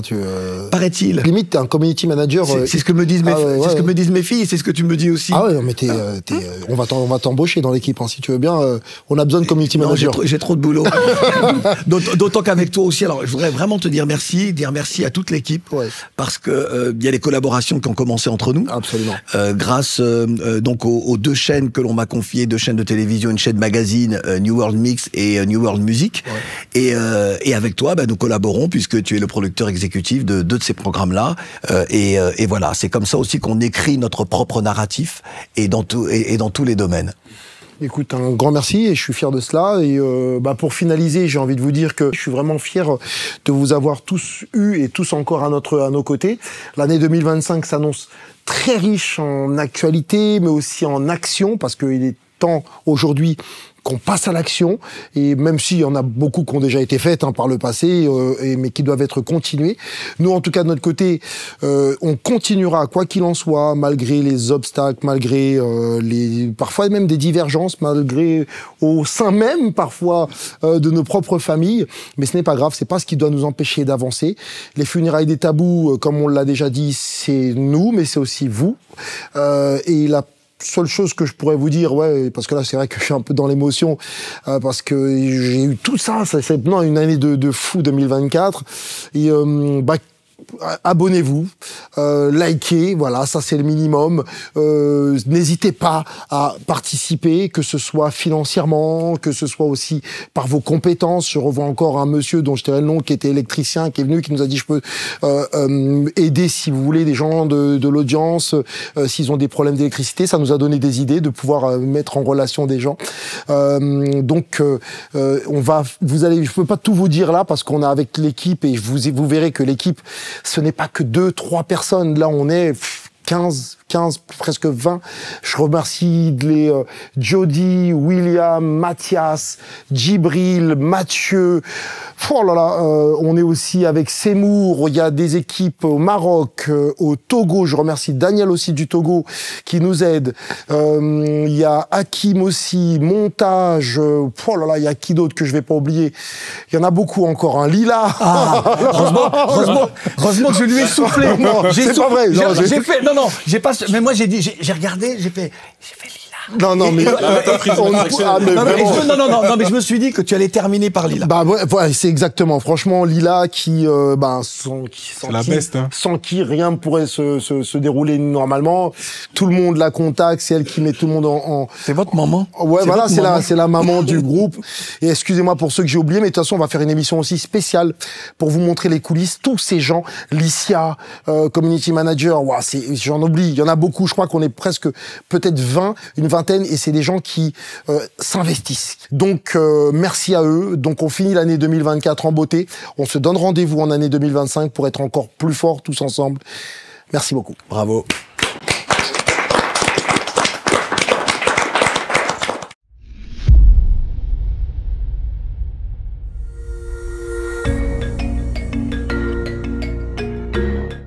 Oui, on est à Station F. On est aujourd'hui pour l'événement de l'Afrotech. On est super contents, on est pressés de recevoir nos invités et de partager les réactions en live avec vous. Merci d'être venus. En fait, là, on va rentrer en scène pour les funérailles des tabous. Il y a un événement associé à l'Outre-mer, Innovation Outre-mer. Nous avons été invités et nous allons partager quelques moments avec des invités exceptionnels.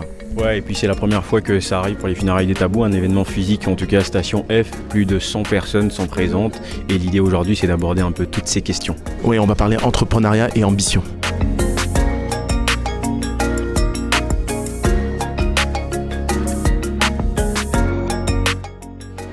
Espérons que tous les échanges qu'il pourrait y avoir ici dans cette émission insuffleront en vous-même l'envie de vous dépasser, d'aller plus loin, de croire en vous, de croire en vos rêves.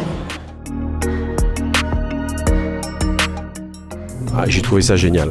J'ai trouvé ça génial et j'encourage à le faire et je serai prêt à renouveler ma participation parce que je vois que c'est un réel besoin. J'ai beaucoup aimé les interactions avec le public, c'était super intéressant et je trouve qu'il faudrait faire plus souvent ce genre de format-là. Franchement, j'ai apprécié la qualité des speakers, la qualité des questions et l'échange qu'on a pu avoir avec le public. C'était vraiment super intéressant, super pertinent, avec de la profondeur. Vous regardez les commentaires en dessous des posts, la majorité des posts, c'est waouh, elle a un beau cœur, elle a une belle âme, elle a un beau sourire, elle a l'air agréable, elle a l'air ci, elle a l'air ça, plutôt que des « oh, elle est belle, elle est grande, elle est noire, elle a les cheveux rasés ».